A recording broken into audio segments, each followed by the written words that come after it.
Bismillahirrahmanirrahim. Assalamualaikum warahmatullahi wabarakatuh.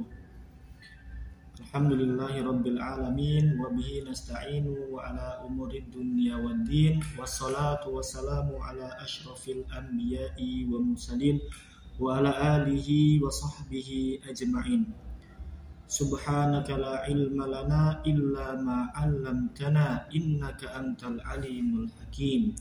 Rabbi shrah li sadri wa yassir li amri wahlul 'uqdatam min lisani yafqahu qawli, amma ba'du. Alhamdulillah, pertama-tama marilah kita panjatkan puja dan puji syukur kita atas kehadirat Allah yang telah mana mempertemukan kita dalam keadaan sehat walafiat. Kedua kalinya salawat beriringkan salam semoga tetap tercurahkan kepada Nabi kita, junjungan kita, Habibana wa Nabiyakum Muhammad sallallahu alaihi wasallam yang telah kita nantikan syafaatnya kelak di yaumil qiyamah. Amin Allahumma amin. Thayyib, untuk pertemuan kita kali ini kita akan belajar tentang tahsin dan juga tajwid Al-Quran. Kali ini kita akan menggunakan kitab bimbingan tahsin dan juga tajwid Al-Quran yang dibuat oleh Effendi Anwar. Baik, langsung kita masuk kepada pembahasan, yaitu tentang definisi tahsin secara bahasa, yaitu hasana yuhassinu tahsinan, yang berarti membaguskan ataupun memperbaiki ataupun memperindah. Kemudian secara istilah membaca Al-Quran dengan bacaan yang benar sebagaimana bacaan Rasulullah Sallallahu Alaihi Wasallam dan juga para sahabat dengan cara mengeluarkan makhraj dan juga memenuhi sifatnya, kemudian memperhatikan hukum bacaannya. Kemudian hukum belajar ilmu tajwid yaitu fardu kifayah, kemudian prakteknya adalah fardu ain. Kemudian keutamaannya sangat banyak, salah satunya yaitu memberi syafaat pada hari kiamat, kemudian merupakan amal yang terbaik, kemudian mendapat derajat yang tinggi, kemudian mendapat sakinah dan rahmat, kemudian mendapat sebaik-baiknya anugerah dari Allah dan lain sebagainya. Kemudian tujuan dari mempelajari tajwid Al-Quran adalah menjaga lidah agar tidak salah ketika membaca Al-Quran.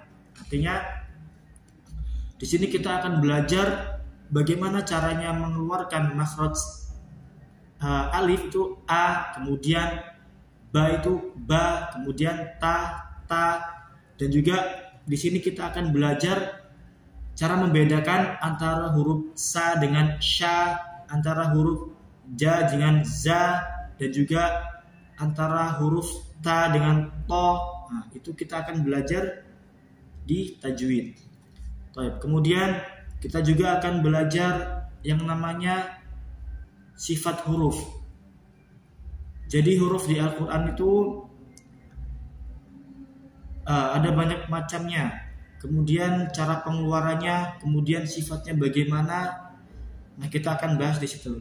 Kemudian selanjutnya kita belajar tahsin untuk mengetahui hukum bacaannya. Apakah itu akan dibaca dengan idhar ataupun idgham ataupun iklab ataupun ikhfa. Nah, kita akan belajar tentang bab itu di pelajaran ini. Kemudian Allah berfirman di dalam Al-Quran surah Al-Muzammil ayat keempat, waratilil Qur'ana tartila, yang artinya bacalah Al-Quran dengan tartil.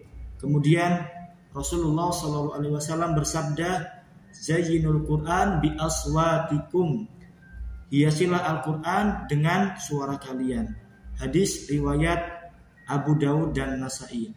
Kemudian Rasulullah Shallallahu Alaihi Wasallam juga bersabda, Iqra'ul Quran fa innahu ya'ti yaumal qiyamati syafi'an li ashabihi. Bacalah Al-Quran, sesungguhnya ia pada hari kiamat akan datang sebagai penolongnya. Hadis riwayat Muslim. Kemudian Rasulullah Shallallahu Alaihi Wasallam bersabda, khairukum man ta'allamal Quran wa 'allamah. Sebaik-baiknya kalian adalah orang yang belajar dan juga mengajarkan Al-Quran. Hadis riwayat Bukhari. Langsung kita masuk kepada materi kita, yaitu tentang nun mati dan tanwin. Hukum nun mati dan tanwin terbagi menjadi 4, yaitu yang pertama idhar, kemudian yang kedua adalah idgham, kemudian yang ketiga adalah iqlab, yang keempat adalah ikhfa. Baik. Untuk pertemuan pada hari ini kita akan membahas idhar dan juga idgham. Yang pertama, mahwal idhar. Apa itu idhar? Jadi idhar secara bahasa artinya adalah memperjelas ataupun menerangkan. Sedangkan menurut istilah, apabila ada nun sukun ataupun tanwin bertemu dengan huruf idhar. Apa itu huruf idhar? Huruf idhar itu ada 6. Yang pertama hamzah, yang kedua ha, kemudian ha, kemudian ain, kemudian ghain, kemudian kha. Maka cara membacanya dibaca dengan jelas. Contohnya seperti man amanah. Nah, jadi pada man amanah itu harus dibaca dengan jelas. Kenapa? Karena di situ ada nun mati bertemu dengan salah satu huruf idhar. Maka cara membacanya dibaca dengan jelas seperti man amanah. Nah, itu cara membaca idhar. Bukan ma amanah ataupun man amanah. Nah, itu salah. Kenapa salah? Karena cara membaca idhar yaitu harus dibaca dengan jelas. Seperti man amanah. Kemudian salamun hiya, salamun hiya. Jadi cara membacanya jelas tanpa disertai dengan dengung. Selanjutnya adalah an'amta. Nah, jadi di situ ada nun sukun bertemu dengan huruf ain, maka cara membacanya jelas. An'amta, an'amta. Jadi itu cara membaca idhar, tidak boleh berdengung, tetapi harus dengan bacaan yang jelas seperti an'amta. Baik, mari kita ulangi dari contoh yang pertama, yaitu kita baca bareng-bareng.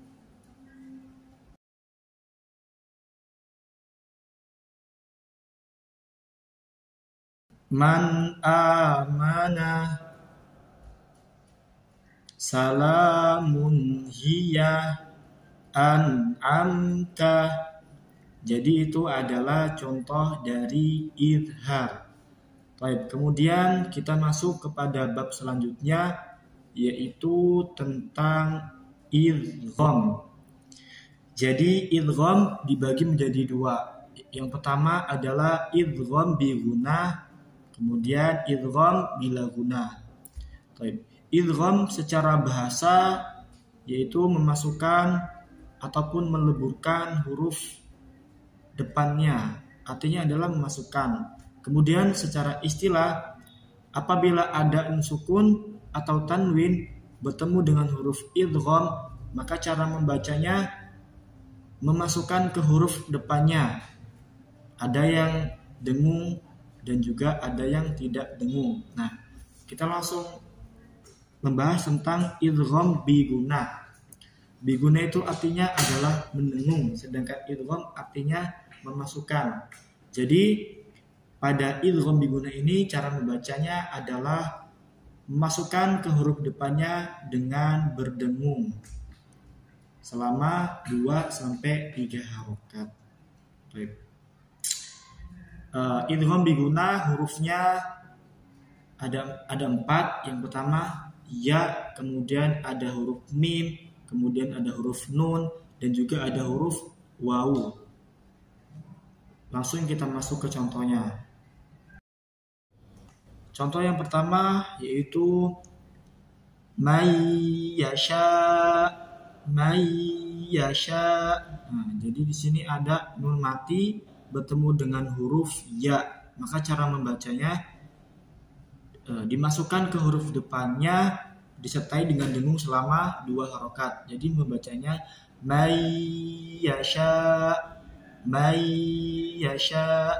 harus dibaca dengung selama 2 harokat. Kemudian yang kedua ada min nadirin. Nah, jadi cara membacanya sama, yaitu dimasukkan ke huruf depannya disertai dengan dengung selama 2-3 harokat. Jadi tidak boleh cepat-cepat, tidak boleh min nadirin, tapi harus ditahan selama 2-3 harokat. Min nadirin. Nah, kemudian yang selanjutnya mimmal.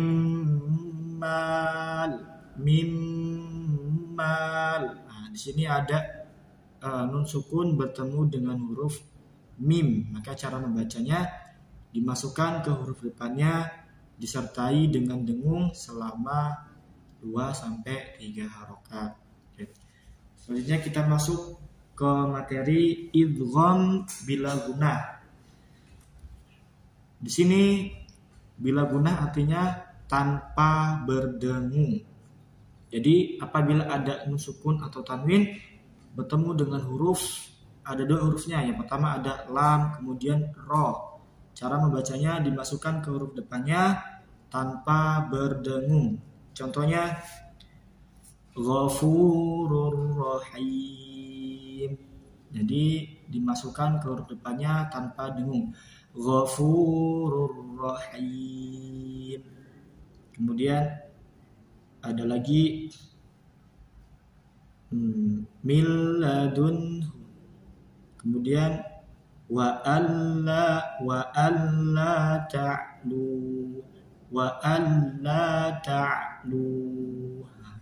Jadi cara membaca idgham bila guna dimasukkan ke huruf depannya tanpa disertai dengan dengung. Baik.